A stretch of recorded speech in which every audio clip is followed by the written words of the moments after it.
So you want to learn English, but feel like you're just too busy. Yeah, it's a really common feeling, isn't it? Life gets packed. Totally. And finding time for something new, like learning a language, can feel, well, kind of impossible sometimes. Exactly. And that's precisely why we're doing this deep dive today. We found this YouTube video. Oh, yeah. What is it? It's from the English Easy Practice channel. The title is Learning English Podcast for Beginners A1 English Listening Practice. So really aimed at beginners. Okay, A1 level. So really foundational stuff. Perfect. Right. And our goal here isn't to, dissect complex grammar. No, definitely not. Our mission is really to pull out the practical, the genuinely easy strategies from this video, stuff you can actually weave into your day. Like without it feeling like a huge chore. Right. Making it manageable. Exactly. We're looking for those little wins, the small habits that make English just a part of your routine, a natural part. Okay, so how does the video approach this? Where does it start? Well, it kicks off with the speaker just sharing their own daily routine, kind of as an example. Okay, what does that look like? Pretty straightforward, actually. Wakes up around 7 a.m. Standard. Yeah. Brushes teeth, washes face, the usual. Breakfast is like toast and eggs, coffee, then some work on the computer, maybe takes a walk. Lunch is typically rice and vegetables. Okay. Afternoon involves maybe reading or studying or specifically listening to English. Ah, okay, so that's where some of the learning slots in. Right. Then cooking dinner, maybe watching a video or reading in the evening, and bedtime around 10 p.m. Got it. So a pretty normal day for a lot of people. Exactly. And they stress this isn't like the routine you must follow. It's just an example. Right, a relatable framework to show where you could fit things in. Okay, so let's unpack that. How does the speaker actually, layer the English practice into that specific day? What are the methods? Okay, so the first really simple one they talk about is listening. They suggest, like while you're having your morning coffee, just listen to an easy English podcast or maybe a short video. Piggybacking on an existing habit. Smart. Yeah. You're already sitting there. Right. You're drinking your coffee. You just add the listening element. So you're not trying to find extra time, necessarily. Precisely. And the speaker mentions this helps you pick up new words, obviously. But maybe more importantly, it just starts getting your ear used to the sounds of English, the rhythm, the flow. Like tuning your ear, basically, even if you don't understand everything. Exactly. It's low-pressure exposure. I like that. Okay, what else? What other integrations do they suggest? Well, then in the afternoon, they recommend maybe 10 or 15 minutes for reading. Just 10 or 15? Yeah, short stories or easy news articles in English. Again, keeping it small and achievable. Right, not trying to tackle like a massive novel right away. Find something at your level. Exactly. Find a natural pause in your day, maybe after lunch, and just do that little bit. It's about that consistency, Yeah. Not needing hours. Consistency over intensity. Got it. Precisely. And then towards the evening, maybe before bed, they suggest something quite active. Writing. Writing. Okay. Like what? Just a few simple English sentences in a notebook. They give an example like, today I went to the park. It was sunny. I felt happy. Okay. Very basic stuff. Very basic. But it forces you to actively use the words you might be learning. It reinforces vocabulary, maybe a simple grammar structure. Right. It's not just passive intake. You're actually producing something, even if it's simple. Exactly. Engages a different part of the learning process. That makes sense.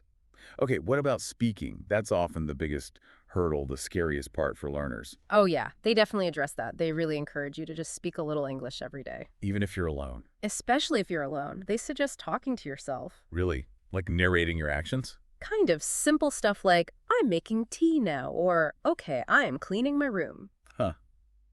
That might feel a bit strange at first, I guess. Maybe a little, yeah. But the speaker emphasizes how it helps connect your brain to your mouth, getting used to forming the sounds, the sentences. Without the pressure of someone listening and judging. Exactly. It's like a safe practice zone, a private rehearsal. It's interesting how all these things are, well, they're not huge tasks, are they? They're designed to fit into those little gaps. That's the whole point, I think. The power of small, consistent effort. Yeah. And then the video kind of shifts gears a bit, which I think is important. It talks about the emotional side of learning. Okay. Like the challenges. Yeah, acknowledging things like feeling shy or nervous about making mistakes, that fear of, oh no, what if I say it wrong? Which is so real for so many learners. That fear can be paralyzing. Absolutely. And the speaker gives some really great reassurance. They basically say, hey, making mistakes, totally normal. Everyone does it. Even native speakers. Even native speakers. We all stumble over words sometimes. And they also say it's okay to feel sad or frustrated when you don't understand everything. That validation is huge. It makes you feel less alone in the struggle. Right. It normalizes the difficulty. It's part of the process, not a sign you're failing. So it's about shifting the focus. Yeah, shifting focus to the positive. The fact that you're trying, that you're learning, that's what matters. Progress over perfection. I like that phrase. They literally say you don't need to be perfect, you just need to keep going. And they really try to boost your confidence, reminding you that you can do it. That's a powerful message. Yeah. Okay, so after setting that foundation, they get into some really specific tips, right? 3 main ones. Yes, exactly. 3 easy, actionable things you can do daily. Let's break those down. What's the first one? Tip number 1 is listen to English every day. Okay, like we touched on with the coffee example. Right. But they emphasize it doesn't have to be long, just 5 or 10 minutes is enough to start. And what kind of stuff? Music, short videos, podcasts designed for beginners, whatever you can find that's accessible. And the goal isn't necessarily 100% comprehension. Not at all, especially at first. The main goal is just getting your ears accustomed to the sounds of English, the rhythm, the intonation. Working it in. Yeah.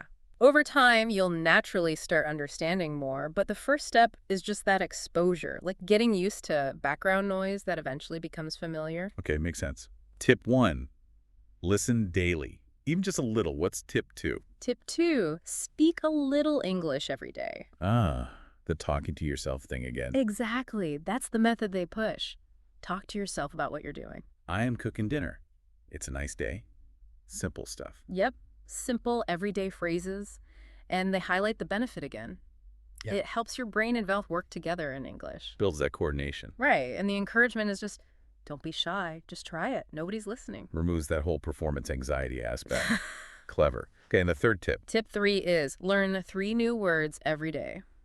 Just 3. That sounds very doable. Right, not a huge list, just 3 words. And what do you do with them? Simple process. Write them down, say them out loud. And, crucially, try to use them in a simple sentence. Okay, so write, say, use. Yep. And they point out the potential impact. 3 words a day. That's roughly 90 new words in a month. Wow. Okay, that adds up way faster than you'd think. 90 words. Yeah.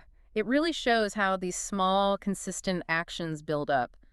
Learning the word is one thing, but actually trying to use it helps lock it in your memory. Makes it active, not just passive knowledge. Exactly. So those are the 3 core tips. Listen a bit, speak a bit, learn a few words, simple. Very simple, very practical. I can see how someone could actually fit those into a busy schedule. And the video doesn't just stop there. It wraps up with another dose of encouragement, really focusing on that positive mindset. Oh, good.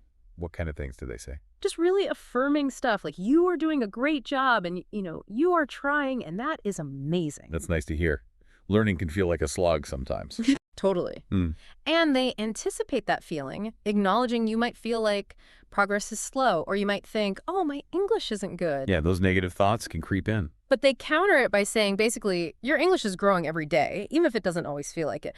They reinforce that one step at a time, one word at a time approach. Patience and persistence. And just feeling proud of yourself for the effort, for showing up, for listening, for engaging, celebrating the act of learning itself. I love that. Shifting focus from just the outcome to the process. Absolutely. Yeah. And it ends with these affirmations for the listener to maybe repeat to themselves. Oh, yeah. Like what? Things like, I can do this. I am learning English. I will keep going. Just simple, powerful self-talk. That's a really positive way to conclude. Leaves you feeling kind of motivated. Definitely. Okay, so if we boil all this down from our deep dive into this English Easy Practice video, the big takeaway really seems to be that, yeah, you can learn English even if you're busy. It's about embedding these small, consistent habits into your existing routine, not trying to overhaul your whole life. Exactly. Those 3 tips, listen a little, speak a little, learn a few words. They're designed to be low burden but high impact over time. Right. You find those little pockets of time, like the speaker in the video did, during coffee, maybe a short break, before bed. Yeah, it's about finding your pockets, your opportunities within your own day. So thinking about that, for you listening right now, consider those 3 simple tips. Listening daily, speaking a bit to yourself, learning just 3 new words. Which one of those feels like the easiest first step for you, the most accessible way to start? Yeah, and maybe think about one specific tiny way you could actually do that tomorrow. What would that look like in your day?